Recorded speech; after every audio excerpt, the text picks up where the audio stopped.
Chapter 15. The Cauliflower Robbery. Master, a gift for you. These 6 huge cauliflowers were planted with my hands.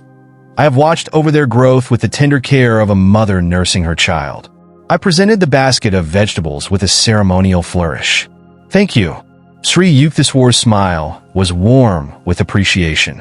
Please keep them in your room. I shall need them tomorrow for a special dinner. I had just arrived in Puri to spend my college summer vacation with my guru at his seaside hermitage.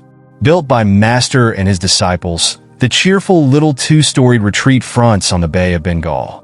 I awoke early the following morning, refreshed by the salty sea breezes and the charm of my surroundings. Sri Yukteswar's melodious voice was calling. I took a look at my cherished cauliflowers and stowed them neatly under my bed. Come, let us go to the beach. Master led the way. Several young disciples and myself followed in a scattered group. Our guru surveyed us in mild criticism. When our Western brothers walk, they usually take pride in unison. Now, please march in 2 rows. Keep rhythmic step with one another. Sri Yukteswar watched as we obeyed. He began to sing. Boys go to and fro in a pretty little row. I could not but admire the ease with which Master was able to match the brisk pace of his young students. Halt! My guru's eyes sought mine. Did you remember to lock the back door of the hermitage? I think so, sir. Sri Yukteswar was silent for a few minutes, a half-suppressed smile on his lips. No, you forgot, he said finally. Divine contemplation must not be made an excuse for material carelessness. You have neglected your duty in safeguarding the ashram.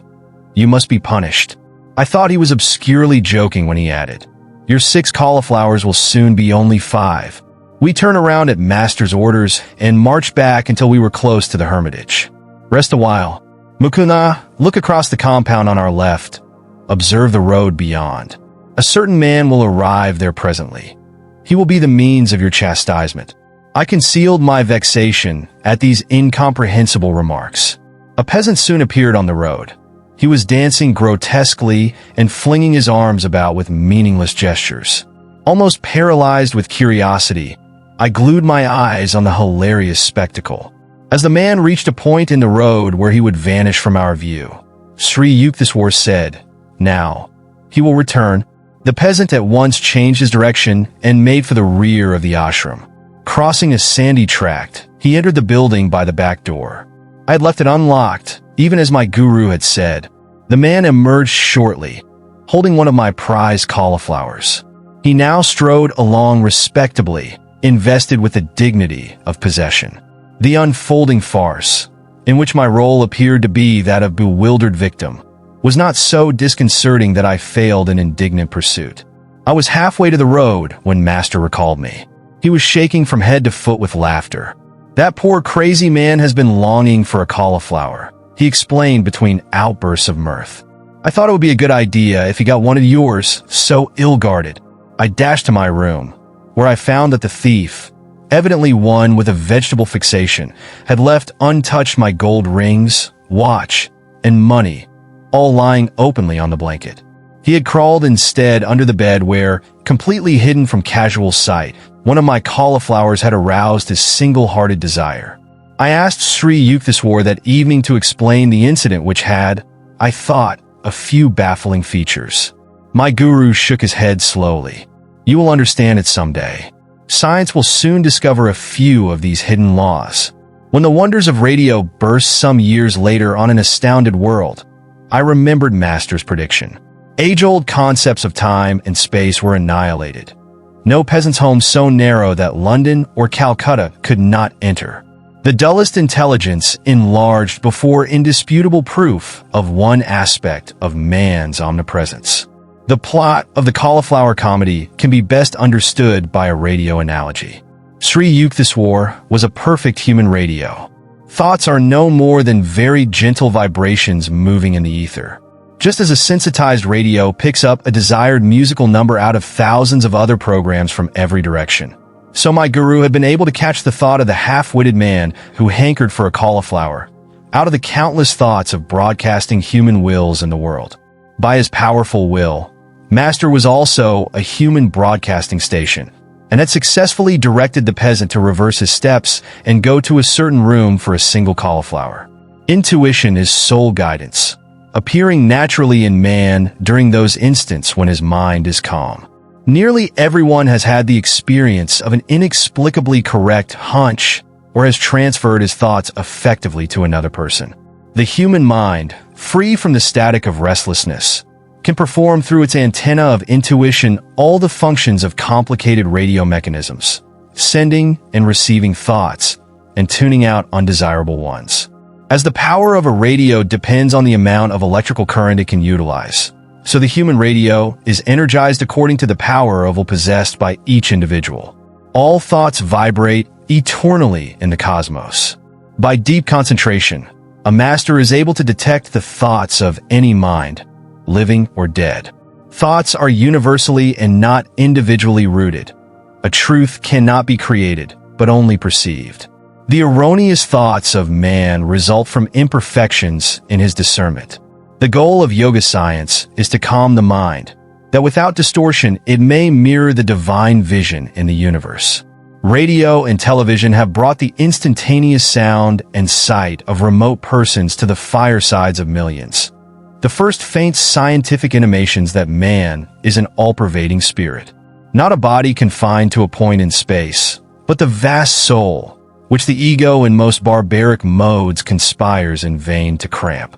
Very strange, very wonderful, seemingly very improbable phenomena may yet appear which, when once established, will not astonish us more than we are now astonished at all that science has taught us during the last century.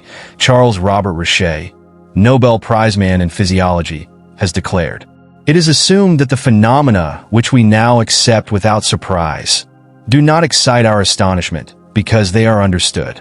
But this is not the case. If they do not surprise us, it is not because they are understood, it is because they are familiar. For if that which is not understood ought to surprise us, we should be surprised at everything. The fall of a stone thrown into the air, the acorn which becomes an oak, mercury which expands when it is heated, iron attracted by a magnet, phosphorus which burns when it is rubbed. The science of today is a light matter. The revolutions and evolutions which it will experience in 100,000 years will far exceed the most daring anticipations. The truths, those surprising, amazing, unforeseen truths, which our descendants will discover, are even now all around us, staring us in the eyes, so to speak, and yet we do not see them. But it is not enough to say that we do not see them. We do not wish to see them. For as soon as an unexpected and unfamiliar fact appears, we try to fit it into the framework of the commonplaces of acquired knowledge, and we are indignant that anyone should dare to experiment further. A humorous occurrence took place a few days after I had been so implausibly robbed of a cauliflower. A certain kerosene lamp could not be found. Having so lately witnessed my guru's omniscient insight, I thought he would demonstrate that it was child's play to locate the lamp. Master perceived my expectation.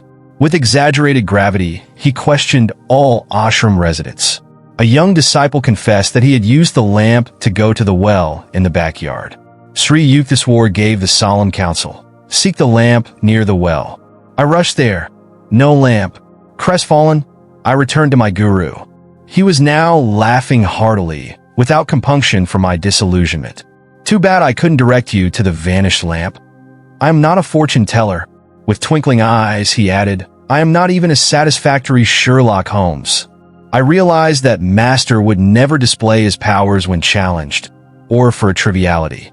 Delightful weeks sped by. Sri Yukteswar was planning a religious procession. He asked me to lead the disciples over the town and beach of Puri. The festive day dawned as one of the hottest of the summer.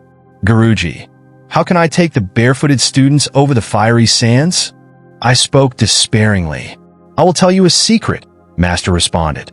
"The Lord will send an umbrella of clouds. You all shall walk in comfort." I happily organized the procession. Our group started from the ashram with a Satsanga banner. Designed by Sri Yukteswar, it bore the symbol of the single eye, the telescopic gaze of intuition. No sooner had we left the hermitage than the part of the sky which was overhead became filled with clouds, as though by magic. To the accompaniment of astonished ejaculations from all sides, a very light shower fell, cooling the city streets and the burning seashore. The soothing drops descended during the 2 hours of the parade. The exact instant at which our group returned to the ashram, the clouds and rain passed away tracelessly. "You see how God feels for us," Master replied after I had expressed my gratitude. "The Lord responds to all and works for all. Just as he sent rain at my plea, so he fulfills any sincere desire of the devotee. Seldom do men realize how often God heeds their prayers. He is not partial to a few, but listens to everyone who approaches him trustingly. His children should ever have implicit faith in the loving kindness of their omnipresent Father." Sri Yukteswar sponsored 4 yearly festivals at the equinoxes and solstices, when his students gathered from far and near. The winter solstice celebration was held in Serampore. The first one I attended left me with a permanent blessing. The festivities started in the morning with a barefoot procession along the streets. The voices of 100 students rang out with sweet religious songs. A few musicians played the flute and cardle, drums and cymbals. Enthusiastic townspeople strewed the path with flowers, glad to be summoned from prosaic tasks by our resounding praise of the Lord's blessed name. The long tour ended in the courtyard of the hermitage. There we encircled our guru, while students on upper balconies showered us with marigold blossoms. Many guests went upstairs to receive a pudding of channa and oranges. I made my way to a group of brother disciples who were serving today as cooks. Food for such large gatherings had to be cooked outdoors in huge cauldrons. The improvised wood-burning brick stoves were smoky and tear-provoking, but we laughed merrily at our work. Religious festivals in India are never considered troublesome. Each one does his part, supplying money, rice, vegetables, or his personal services. Master was soon in our midst, supervising the details of the feast.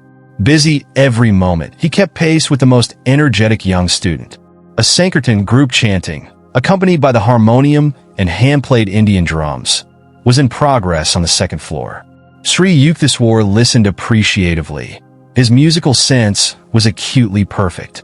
They are off-key. Master left the cooks and joined the artists. The melody was heard again, this time correctly rendered. In India, music as well as painting and the drama is considered a divine art. Brahma, Vishnu, and Shiva, the eternal trinity, were the first musicians. The divine dancer Shiva is scripturally represented as having worked out the infinite modes of rhythm in his cosmic dance of universal creation, preservation, and dissolution, while Brahma accentuated the time beat with the clanging cymbals, and Vishnu sounded the holy mridanga or drum. Krishna, an incarnation of Vishnu, is always shown in Hindu art with a flute, on which he plays the enrapturing song that recalls to their true home the human soul's wandering in Maya delusion. Sarasvati, goddess of wisdom, is symbolized as performing on the veena, mother of all stringed instruments. The Sama Veda of India contains the world's earliest writings on musical science. The foundation stone of Hindu music is the ragas, or fixed melodic scales. The 6 basic ragas branch out into 126 derivative raginis, wives, and putras, sons. Each raga has a minimum of 5 notes: a leading note, vadi or king; a secondary note, samavadi or prime minister; helping notes, anyavadi, attendants; and a dissonant note, vivadi, the enemy. Each one of the 6 basic ragas has a natural correspondence with a certain hour of the day, season of the year, and a presiding deity who bestows a particular potency. Thus, 1. The Hindol raga is heard only at dawn in the spring, to evoke the mood of universal love. 2. Deepaka raga is played during the evening in summer, to arouse compassion. 3. Megha raga is a melody for midday in the rainy season, to summon courage. 4. Bhairava raga is played in the mornings of August, September, October, to achieve tranquility. 5. Sri raga is reserved for autumn twilights, to attain pure love. 6. Malkansa raga is heard at midnights in winter for valor. The ancient rishis discovered these laws of sound alliance between nature and man. Because nature is an objectification of Om, the primal sound or vibratory word, man can obtain control over all natural manifestations through the use of certain mantras or chants. Historical documents tell of the remarkable powers possessed by Mayan Tan's son, 16th century court musician for Akbar the Great. Commanded by the emperor to sing a night raga while the sun was overhead, Tan's son intoned a mantra which instantly caused the whole palace precincts to become enveloped in darkness. Indian music divides the octave into 22 shrutis or demi-semitones. These microtonal intervals permit fine shades of musical expression unattainable by the Western chromatic scale of 12 semitones. Each one of the 7 basic notes of the octave is associated in Hindu mythology with a color and the natural cry of a bird or beast, do with green and the peacock, re with red and the skylark, me with golden and the goat, fa with yellowish-white and the heron, sol with black and the nightingale, la with yellow and the horse, si with a combination of all colors and the elephant. 3 scales, major, harmonic minor, melodic minor, are the only ones which Occidental music employs, but Indian music outlines 72 thatas or scales. The musician has a creative scope for endless improvisation around the fixed traditional melody or raga. He concentrates on the sentiment or definitive mood of the structural theme and then embroiders it to the limits of his own originality. The Hindu musician does not read set notes. He clothes anew at each, playing the bare skeleton of the raga, often confining himself to a single melodic sequence, stressing by repetition all its subtle microtonal and rhythmic variations. Bach, among Western composers, had an understanding of the charm and power of repetitious sounds slightly differentiated in 100 complex ways. Ancient Sanskrit literature describes 120 talas or time measures. The traditional founder of Hindu music, Bharata, is said to have isolated 32 kinds of tala in the song of a lark. The origin of tala or rhythm is rooted in human movements, the double time of walking and the triple time of respiration in sleep, when inhalation is twice the length of exhalation. India has always recognized the human voice as the most perfect instrument of sound. Hindu music therefore largely confines itself to the voice range of 3 octaves. For the same reason, melody, relation of successive notes, is stressed rather than harmony, relation of simultaneous notes. The deeper aim of the early Rishi musicians was to blend the singer with the cosmic song, which can be heard through awakening of man's occult spinal centers. Indian music is a subjective, spiritual, and individualistic art, aiming not at symphonic brilliance, but at personal harmony with the oversoul. The Sanskrit word for musician is bhagavathar, he who sings the praises of God. The Sankirtans, or musical gatherings, are an effective form of yoga or spiritual discipline, necessitating deep concentration, intense absorption in the seed thought and sound. Because man himself is an expression of the creative word, sound has the most potent and immediate effect on him, offering a way to remembrance of his divine origin. The Sankirtan issuing from Sri Yukteswar's second-story sitting room on the day of the festival was inspiring to the cooks amidst the steaming pots. My brother disciples and I joyously sang the refrains, beating time with our hands. By sunset, we had served our hundreds of visitors with khichuri, rice and lentils, vegetable curry, and rice pudding. We laid cotton blankets over the courtyard. Soon the assemblage was squatting under the starry vault, quietly attentive to the wisdom pouring from Sri Yukteswar's lips. His public speeches emphasized the value of Kriya Yoga and a life of self-respect, calmness, determination, simple diet, and regular exercise. A group of very young disciples then chanted a few sacred hymns. The meeting concluded with Sankirtan. From 10 o'clock until midnight, the ashram residents washed pots and pans and cleared the courtyard. My guru called me to his side. I am pleased over your cheerful labors today and during the past week of preparations. I want you with me. You may sleep in my bed tonight. This was a privilege I had never thought would fall to my lot. We sat a while in a state of intense divine tranquility. Hardly 10 minutes after we had gotten into bed, Master rose and began to dress. What is the matter, sir?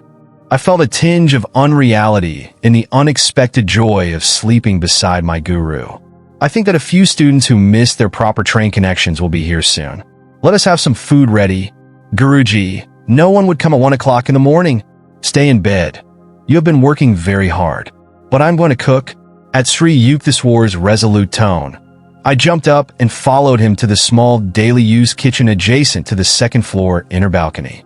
Rice and dal were soon boiling. My guru smiled affectionately. Tonight you have conquered fatigue and fear of hard work. You shall never be bothered by them in the future. As he uttered these words of lifelong blessing, footsteps sounded in the courtyard. I ran downstairs and admitted a group of students.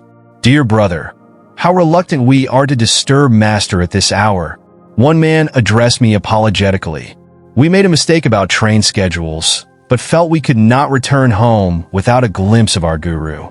He has been expecting you, and is even now preparing your food. Sri Yukteswar's welcoming voice rang out. I led the astonished visitors to the kitchen. Master turned to me with twinkling eyes. Now that you have finished comparing notes, no doubt you were satisfied that our guests really did miss their train. I followed him to his bedroom a half hour later, realizing fully that I was about to sleep beside a godlike guru. I hope you like this chapter. We need volunteers and sponsors to create content with even better quality and with more variety. If you wish to join this initiative as a volunteer or sponsor, please click the links given in description below. To help us reach more viewers, please like, comment, share, and subscribe to Biography Central. Also, check out our AI podcast series on Autobiography of a Yogi, where we discuss content of each chapter at a much greater depth. Thank you for your time. It means a lot. Namaste.